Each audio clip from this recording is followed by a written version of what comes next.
Alors un rappel concernant le pourcentage massique. Hein, on va rappeler et on va traiter un exercice d'application. Alors le pourcentage massique des éléments chimiques dans une molécule. Alors soit par exemple une molécule qui contient X atomes de carbone, Y atomes d'hydrogène, Z atomes d'oxygène et T atomes d'azote. Alors on définit le pourcentage massique du carbone par la relation suivante. Pourcentage du carbone, bien sûr le pourcentage massique, c'est X, hein, le coefficient X, fois la masse molaire du carbone, divisé par la masse molaire de la molécule, c'est X, HY, OZ, NT, fois 100. De même pour les autres éléments chimiques. Pourcentage de l'hydrogène,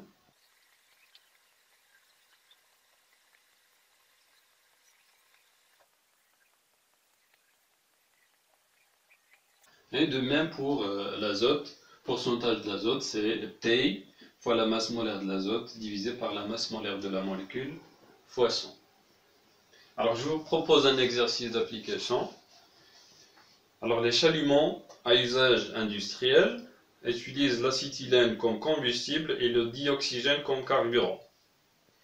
La température de la flamme peut atteindre plus de 3000 degrés C. L'acétylène est un composé organique qui ne contient que du carbone et de l'hydrogène. Sa composition centésimale massique est pourcentage massique du carbone, c'est 92,3%. Pourcentage de l'hydrogène, c'est 7,7%. La mesure de sa masse volumique, dans les conditions où le volume molaire des gaz Vm égale à 24 litres mol moins 1, donne le résultat suivant, ρ égale 1,08 g par litre. Les questions. Déterminer la formule brute de l'acétylène. Donner sa représentation de Lewis. Quelle est la géométrie de la molécule? Écrire l'équation chimique de la combustion complète de l'acétylène dans le dioxygène. Les données de cet exercice, les masses molaires des éléments hydrogène et carbone. La masse molaire de l'hydrogène, 1 g par mol. La masse molaire du carbone, 12 g par mol. Alors je vous laisse réfléchir à cet exercice et on reviendra sur la correction.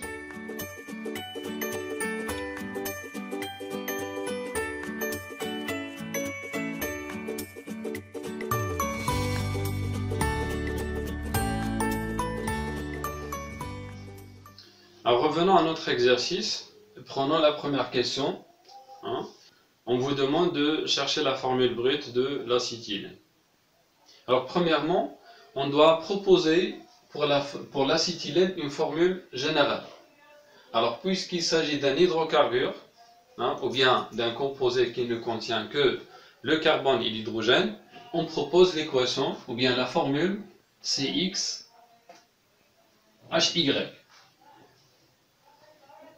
Comme formule générale de l'acétylène. D'accord? Ça veut dire que la masse molaire de CXHY, c'est quoi? C'est X fois la masse molaire de C plus Y fois la masse molaire de l'hydrogène. On va exploiter les données de l'exercice. On vous donne le pourcentage massique des deux éléments chimiques, le carbone et l'hydrogène. Et on vous donne aussi la masse volumique. Alors le pourcentage du carbone et le pourcentage de l'hydrogène.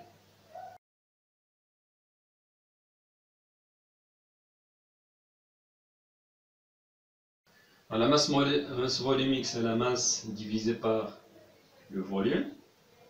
Or, la masse, c'est quoi? C'est la quantité de matière fois la masse molaire. Le volume, c'est la quantité de matière fois le volume molaire.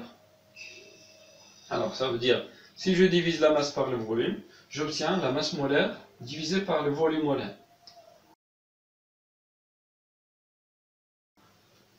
D'accord? On va développer cette expression en exploitant l'expression de la formule, ou bien l'expression de la masse molaire. Alors la masse volumique, c'est la masse molaire divisée par le volume molaire. Ça veut dire que c'est X fois la masse molaire du carbone, plus Y fois la masse molaire de l'hydrogène, divisé par le volume molaire.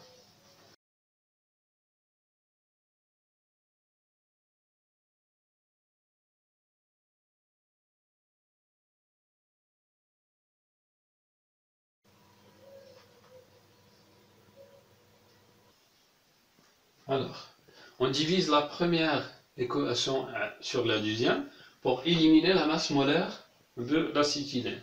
Alors, le pourcentage du carbone divisé par le pourcentage de l'hydrogène aura X fois la masse molaire du carbone divisé par Y fois la masse molaire de l'hydrogène. D'accord? Alors, on a réussi à déduire une seule équation à partir de ces deux par élimination de la troisième inconnue. D'accord?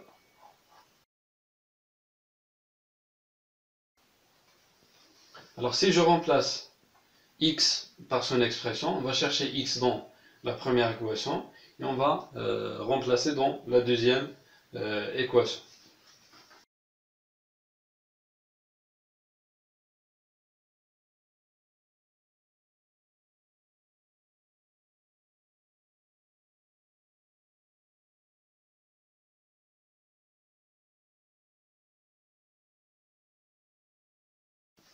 D'accord? Alors dans la deuxième équation, je peux mettre y en facteur et je peux déduire la valeur de y. Si je remplace dans la première équation, j'obtiens x.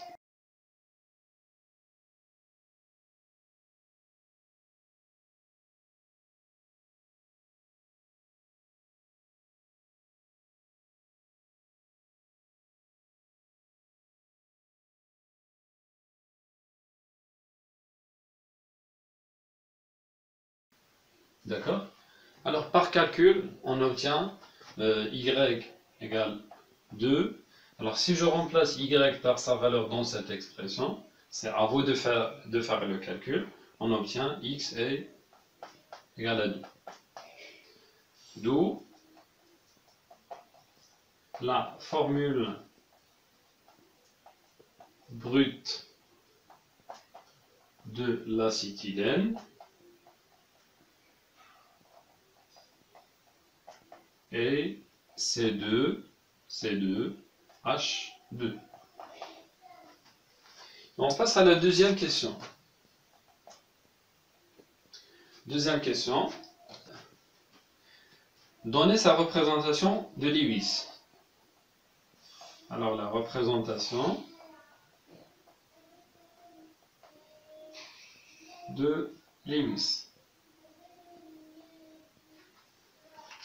Alors on commence par donner les configurations électroniques ou bien la structure électronique de chaque atome constituant cette molécule. Alors prenons le carbone par exemple. Donc le carbone a pour Z égale à 6, c'est-à-dire que la configuration électronique c'est K2L4, alors que l'hydrogène il a une configuration parce qu'il a un Z égale à 1, donc sa configuration électronique ou bien sa structure électronique c'est K1. Ça veut dire que le carbone peut former 4 liaisons pour saturer sa couche externe, pour satisfaire à la règle de l'octet. Donc le carbone doit établir 4 liaisons, alors que l'hydrogène, pour satisfaire à la règle de Dewey, il doit établir une seule liaison.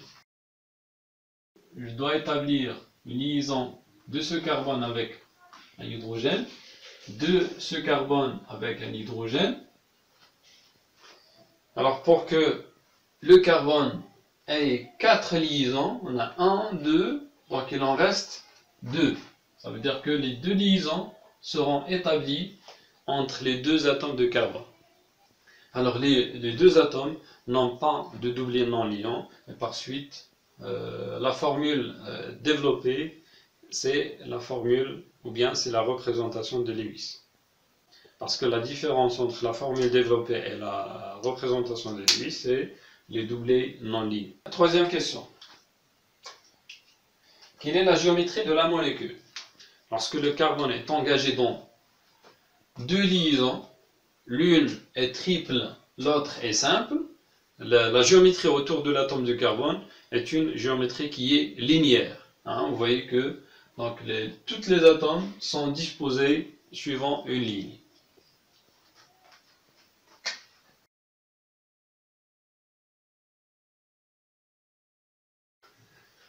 Quatrième question. Écrire l'équation chimique de la combustion complète de l'acétylène dans le dioxygène. D'accord?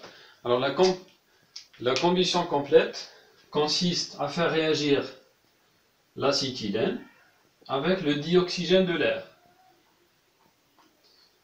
pour obtenir le CO2 et les molécules H12. D'accord? Et on commence par équilibrer l'équation.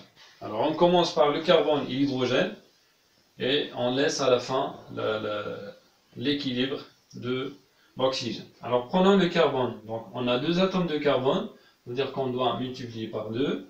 On a deux atomes d'hydrogène, on a déjà deux atomes d'hydrogène. Alors reste à équilibrer l'oxygène. On compte le nombre d'atomes d'oxygène à droite et on équilibre par un coefficient. Alors 2 fois 2 ça fait 4. Alors 4 atomes d'oxygène plus un atome d'oxygène ça fait 5. Alors je peux mettre ici 5 sur 2. Parce que ce coefficient va être multiplié par le 2. Alors on peut simplifier cette équation sous cette forme. On va multiplier le tout par 2. Alors 2 C2H2 plus 5 O2 donne 4 CO2 plus 2 H12.